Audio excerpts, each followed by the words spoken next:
अस्सलाम वालेकुम रहमतुल्लाहि व बरकातुहू। शुगर ਜਦੋਂ ਸਾਨੂੰ ਕੋਈ ਟੈਨਸ਼ਨ ਹੁੰਦੀ ਹੈ ਉਹਦੇ ਅਸਬਾਬ ਤੇ ਜਾ ਤੇ ਉਹਦੀ ਮਾਈਅਤ ਵੀ ਉਸ ਤਰ੍ਹਾਂ ਹੀ ਸਮਝ ਲੈਣਾ ਤੇ ਟੈਨਸ਼ਨ ਹੁੰਦੀ ਕੋਈ ਵੀ ਖੌਫ ਵਾਲੀ ਟੈਨਸ਼ਨ ਖਾਸ ਕਿਹੜੀ ਟੈਨਸ਼ਨ ਖੌਫ ਵਾਲੀ ਟੈਨਸ਼ਨ ਇੱਕ ਸਬਬ ਹੈ ਜਜ਼ਬਾਤ ਦਾ ਨਫਸੀਆਤ ਦਾ ਜਦੋਂ ਖੌਫ ਵਾਲੀ ਟੈਨਸ਼ਨ ਹੋਏਗੀ ਉਹਦੀ ਜਦੋਂ ਕਸਰਤ ਨਾਲ ਰਹਿਣ ਲੱਗ ਪੈਂਦੀ ਹੈ ਤੇ ਫਿਰ ਤੁਹਾਡੇ ਅਸਾਬ ਜਿਹੜੇ ਉਹਨਾਂ ਦੀ ਤਹਿਰੀਕ ਹੋ ਜਾਂਦੀ ਫਿਰ ਹਰਾਰਤਾਂ ਘਟਣ ਲੱਗ ਪੈਂਦੀਆਂ ਉਹ ਖੌਫ ਦਾ ਹੀ ਮੁਕਾਬਲਾ ਕਰ ਕਰਕੇ ਉੱਧਰ ਹੀ ਸਰਫ ਹੋ ਉਦੋਂ ਕੁਦਰਤ ਜਿਹੜੇ ਨੇ ਤੁਹਾਡੇ ਉਹ ਜ਼ੋਰ 'ਚ ਚਲੇ ਜਾਂਦੇ ਨੇ ਸਫਰਾ ਜਾਂ ਹਰਾਰਤ ਉਹ ਕੰਮ ਹੋ ਗਈ ਜਿਗਰ ਜ਼ੋਰ 'ਚ ਚਲਾ ਗਿਆ ਜਿਗਰ ਤੋਂ ਮੁਰਾਦ ਦੇ ਜਿੰਨੇ ਵੀ ਗਲੈਂਡ ਖਾਸ ਕਰਕੇ ਐਂਡੋਕਰਾਈਨ ਸਿਸਟਮ ਜਿਹੜਾ ਹੈ ਜਾਂ ਉਹਦੇ ਦੇ ਜਾਜ਼ਬਾ ਦਾ ਨਿਜ਼ਾਮ ਜਿਹੜਾ ਹੈਗਾ ਉਹ ਮੁਤਾਸਰ ਹੋ ਜਾਂਦਾ ਉਹ ਆਪਣਾ ਫੇਲ ਜਿਹੜਾ ਉਹਨਾਂ ਨੇ ਰਤੂਬਤਾਂ ਨੂੰ ਖੂਨ ਨੂੰ ਚਿੱਟਾ ਵੀ ਬਣਾਉਣਾ ਹੈ ਖੂਨ ਨੂੰ ਉਹਨਾਂ ਨੇ ਲਾਲ ਵੀ ਬਣਾਉਣਾ ਹੈ ਖੂਨ ਨੂੰ ਬਾਰੀਕ ਵੀ ਕਰਨਾ ਹੈ ਖੂਨ ਨੂੰ ਖੱਟਾ ਵੀ ਕਰਨਾ ਹੈ ਖੂਨ ਨੂੰ ਉਹਨਾਂ ਨੇ ਮੈਂ ਪੰਜਾਬੀ ਬੋਲਣ ਵਾਲਾ ਹਾਂ ਤੇ ਮੈਂ ਇਸ ਵਾਸਤੇ ਪੰਜਾਬੀ ਦੀਆਂ ਇਸਲਾਮਾਂ ਇਸਤੇਮਾਲ ਕੀਤੀਆਂ ਉਹਨਾਂ ਮਿੱਠਾ ਵੀ ਬਣਾਉਣਾ ਹੈਗਾ ਉਹਨਾਂ ਨੇ ਉਹਨੂੰ ਪੀਲਾ ਵੀ ਬਣਾ ਦੇਣਾ ਹੈ ਉਹਨੂੰ ਚੁਭਣ ਵਾਲਾ ਵੀ ਬਣਾ ਦੇਣਾ ਹੈ ਉਹਨੂੰ ਮਲੈਮਤ ਵਾਲਾ ਵੀ ਬਣਾ ਦੇਣਾ ਇਹ ਉਦੋਂ ਦੇ ਜਾਜ਼ਬਾ ਦਾ ਸਾਰਾ ਕਮਾਲ ਐਂਡੋਕਰਾਈਨ ਸਿਸਟਮ ਦਾ ਉਹਨਾਂ ਦਾ ਉਹ ਫੰਕਸ਼ਨ ਖਰਾਬ ਹੋ ਜਾਂਦਾ ਉਹ ਐਂਡੋਕਰਾਈਨ ਸਿਸਟਮ ਦੇ ਵਿੱਚ ਲਬਲਬਾ ਵੀ ਇੱਕ ਸ਼ਾਮਲ ਉਹਦੀਆਂ ਅਸੀਂ ਰਤੂਬਤਾਂ ਅਸੀਂ ਉਹਨੂੰ ਹੀ ਦੱਸੀ ਉਹਨੇ ਲਬਲਬਾ ਦਾ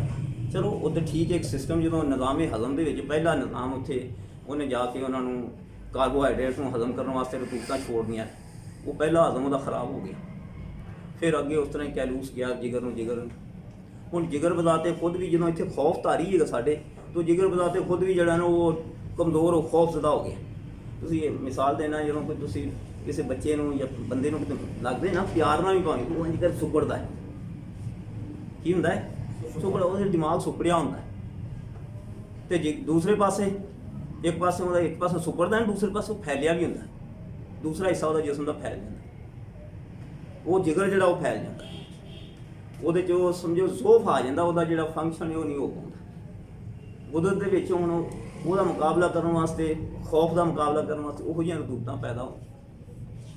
ਜ਼ਿਆਦਾ ਉਹਨੂੰ ਤੁਸੀਂ ਉਹ ਕੀ ਕਹਿੰਦੇ ਜੇ ਕਿ ਜਿਹੜੀ ਬਲੱਡ ਸ਼ੂਗਰ ਕਹਿੰਦੇ ਜੀ ਉਹਦੀ ਕਿਸਮ ਹੈ ਜਦੋਂ ਸਾਨੂੰ ਦੂਸਰੇ ਪਾਸੇ ਕੋਈ ਐਸਾ ਹੀ ਬਹੁਤਾ ਹੀ ਅਸੀਂ ਖਾਈ ਜਾਂਦੇ ਹਾਂ ਧੋਸ ਦਿੱਤੀ ਜਾਂਦੀਆਂ ਜਿੰਨੀਆਂ ਸਾਡੇ ਫਾਸਟ ਫੂਡ ਨੇ ਇਹ ਸਾਰੇ ਅਲਕਲਾਈਨ ਨੇ ਸਾਰੇ ਹੀ ਅਲਕਲੀ ਨੇ ਹੁਣ ਸ਼ੂਗਰ ਦੀ ਵੀ ਗੱਲ ਹੋ ਰਹੀ ਸੀ ਨਾ ਫਿਤਰਤ ਦੀਆਂ ਚੀਜ਼ਾਂ ਨੇ ਅਸੀਂ ਰੰਗ ਬਦਲਣ ਵਾਸਤੇ ਰੰਗ ਕਾਰਡ ਪਾਉਂਦੇ ਹਾਂ ਗੁੜ ਬਣਾਉਣ ਵਾਸਤੇ ਜਿਹੜੇ ਜ਼ਿਮੀਂਦਾਰ ਬੰਦੇ ਉਹਨਾਂ ਨੂੰ ਪਤਾ ਹੋਏਗਾ ਹਾਂਜੀ ਫਿਤਰੀ ਚੀਜ਼ ਗੰਨਾ ਉਹਦੇ 'ਚ ਰੋਹ ਨਿਕਲੀ ਉਸ ਚੰਦਾਂ ਨਾਲ ਵੀ ਜੂਸ ਨੇ ਵੇਲਣੇ 'ਚ ਕੱਢ ਲਈ ਫਿਰ ਉਹਦਾ ਰੰਗ ਬਦਲਣ ਵਾਸਤੇ ਫਿਰ ਉਹਦੇ 'ਚ ਅਸੀਂ ਰੰਗ ਕਾਰਡ ਪਾ ਦਿੰਦੇ ਸਫਾਈ ਵੀ ਹੁੰਦੀ ਹੈ ਉਹਦਾ ਰੰਗ ਵੀ ਬਦਲ ਜਾਂਦਾ ਜ਼ਰਾ ਸਾਫ਼ ਹੋ ਜਾਂਦੀ ਸੋਹਣੀ ਬਣ ਜਾਂਦੀ ਗੁੜ ਬਣ ਜਾਂਦੀ ਹੋਰ ਰੰਗ ਕਾਰਡ ਪਾਉਣੇ ਹੋਰ ਪਾਉਣੇ ਤੇ ਚੀਨੀ ਬਣਾ ਲੈਣੀ ਯਾਨੀ ਉਹਦੇ 'ਚ ਅਲਕਲੀ ਦੀ ਮਿਕਦਾਰ ਵਧਾਈ ਤੇ ਮਿੱਠੀਆਂ ਚੀਜ਼ਾਂ ਨੇ ਯਾਨੀ ਸ਼ੂਗਰ ਨੇ ਆਪਣੇ ਚੀਨੀ ਨੇ ਤੁਹਾਡੀ ਉਹ ਵੀ ਸ਼ੂਗਰ ਪੈਦਾ ਕਰ ਤੁਹਾਡੇ ਸੋਡੇ ਦੀਆਂ ਬੋਤਲਾਂ ਨੇਗੀਆਂ ਇਹ ਹੁਣ ਮਾਦੀ ਵਾਲੇ ਪਾਸੇ ਆ ਗਏ ਤੇ ਮੈਂ ਜ਼ਰਾ ਤਰਤੀਬ ਨਹੀਂ ਮੇਰੇ ਕੋਲ ਕੈਮਰੇ ਦੀ ਹੋਣੀ ਅਸਬਾਬ ਦੇ ਉੱਤੇ ਇਹ ਮਾਦੀ ਦੀ ਹੁੰਦੀ ਜਿੰਨੀਆਂ ਤੁਹਾਡੀਆਂ ਸੋਡੇ ਦੀਆਂ ਬੋਤਲਾਂ ਨਾ ਹੀ ਉਹਦਾ ਸੋਡਾ ਉਹ ਤੇਜ਼ ਖਾਰ ਉਹਨਾਂ ਨੂੰ ਵੀ ਪੀਣਾ ਤੇ ਉਸ ਤਰ੍ਹਾਂ ਹੀ ਫਾਸਟ ਫੂਡ ਵੀ ਚੀਨੀ ਵੀ ਜਾਂ ਮਸਨੂਈ ਚੀਜ਼ਾਂ ਵੀ ਜਿਹੜੀ ਸ਼ੂਗਰ ਅਸੀਂ ਬਣਾਉਂਦੇ ਹਾਂ ਤੇ ਫਿਰ ਮਸ਼ਰੂਬਾਤ ਵੀ ਇਹ ਵੀ ਸਾਡੇ ਖਾਣ ਪੀਣ ਵਾਲੇ ਇਹ ਵੀ ਸਾਡੇ ਉਸ ਬਾਬੀ ਇਹਨਾਂ ਨੇ ਸਾਡੇ ਅਸਾਬ ਨੂੰ ਮੁਹਰਕ ਕਰ ਦਿੱਤਾ ਇਹਨਾਂ ਨੇ ਦਿਮਾਗ ਦੇ ਤੁਸੀਂ ਕਹਿੰਦੇ ਚੌਥੇ ਖਾਨੇ 'ਚ ਹੁੰਦੀ ਹੈ ਬਾਕੀ ਇਸ ਤਰ੍ਹਾਂ ਦਿਮਾਗ ਦਾ ਮਰਕਜ਼ ਜਿਹੜਾ ਉਹਦੇ 'ਚ ਤਹਿਰੀਕ ਹੋ ਜਾਏ ਤੇ ਫਿਰ ਰਤੂਬਤਾਂ ਨੂੰ ਜਿਹੜੀਆਂ ਨੇ ਉਹ ਆਪ ਵੀ ਰਤੂਬਤਾਂ ਪੈਦਾ ਬਾਹਰੋਂ ਵੀ ਰਤੂਬਤਾਂ ਅੰਦਰੋਂ ਵੀ ਰਤੂਬਤਾਂ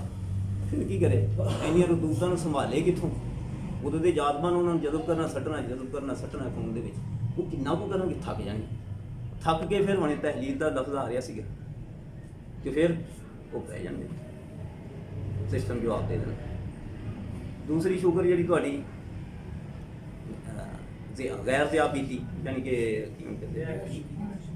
ਗੈਰ ਸ਼ੱਕਰੀ ਉੱਥੇ ਮਸਾਨੇ ਦੇ ਅਸਾਬ ਨੂੰ ਤਹਿਰੀਕ ਹੁੰਦੀ ਕੀ ਹੁੰਦੀ ਹੈ ਉੱਥੇ ਮਸਾਨੇ ਦੇ ਅਸਾਬ ਨੂੰ ਤਹਿਰੀਕ ਹੋ ਗਈ ਗੁਰਦੇ ਦੇ ਅਸਾਬ ਨੂੰ ਤਹਿਰੀਕ ਉਹ ਪਿਸ਼ਾਬ ਨੂੰ ਕੱਢੀ ਹੁੰਦੇ ਬਾਹਰ ਛਾਣੀਆਂ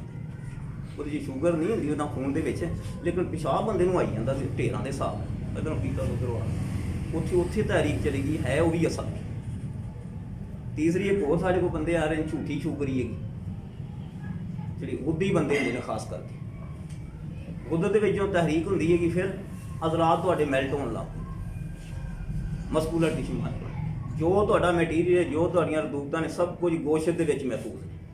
ਮਸਕੂਲਰ ਟਿਸ਼ੂ ਦੇ ਵਿੱਚ ਮਹਿਫੂਜ਼ ਕੀਤੀ। ਕੁਦਰਤ ਨੇ ਵੀ ਅਗਰ ਜਜ਼ਬ ਕਰਨੀਆਂ ਜੋ ਉੱਥੋਂ ਹੀ ਜਜ਼ਬ ਕਰਕੇ ਫਿਰ ਉਹਨੇ ਉਹਦੇ 'ਚ ਤਬਦੀਲੀ ਕਰਕੇ ਫਿਰ ਉਹਨੇ ਖੂਨ 'ਚ ਸੁੱਟਣੀਆਂ ਨੇ ਜਾਂ ਉਹਨਾਂ ਨੂੰ ਜਜ਼ਬ ਕਰਾਉਣਾ, ਟਿਸ਼ੂ ਸੈਲੂਨ ਟਿਸ਼ੂ ਆਪਣੇ ਜਜ਼ਬ ਕਰਾਉਣੀ। ਸਾਰੀਆਂ ਜਿੰਨੀਆਂ ਵੀ ਤੁਹਾਡੇ ਹੈ ਮਾਲ ਮਟੀਰੀਅਲ ਅਜ਼ਲਾਤ ਦੇ ਵਿੱਚ ਮਹਿਫੂਜ਼। ਅਤੇ ਜਦੋਂ ਗੁੱਦਰ ਦੇ ਵਿੱਚ ਤਹਿਰੀਕ ਹੁੰਦੀ ਹੈਗੀ, ਕੋਈ ਐਸੀਆਂ ਅਸੀਂ ਗੁੱਡੀ ਚੀਜ਼ਾਂ ਖਾਣੇ, ਗਰਮ ਭੁੱਜੀਆਂ ਤਲੀਆਂ ਚੀਜ਼ਾਂ ਖਾਣੇ, ਵਾਫਰ ਖਾ ਜਾਂਦੇ ਅਤੇ ਫਿਰ ਸਾਡੇ ਅਜ਼ਲਾਤ ਜਿਹੜੇ ਨੇ ਉਹ ਮੈਲਟ ਹੋ ਪੈਂਦੇ ਨੇ, ਉਹਨੇ ਰਤੂਬਤਾਂ ਤਹਿਲੀਲ ਹੋ ਕੇ ਬਾਹਰ ਆ ਪਏ।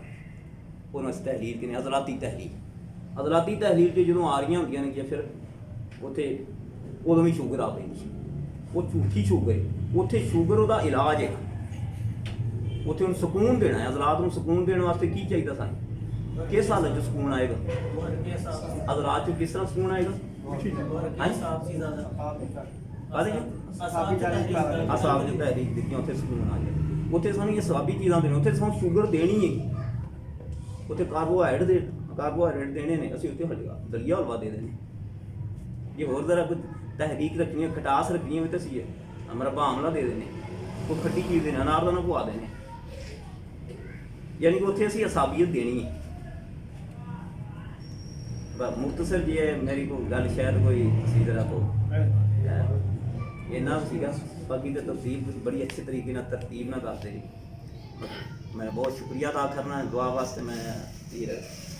ਅਬਦੁਲ ਖਾਲਿਕ ਸਾਹਿਬ ਨੂੰ ਦਾਵਤ ਦਿਆਂਗਾ। ਜਜ਼ਾਕੱਲਾਹ ਖੈਰ। ਚਲੇ ਗਏ ਨੇ ਸਾਡੇ ਕੋਲੋਂ, ਅੱਲਾ ਦੀ ਗੱਲ ਉਹਨਾਂ ਦੇ ਵਾਸਤੇ ਵੀ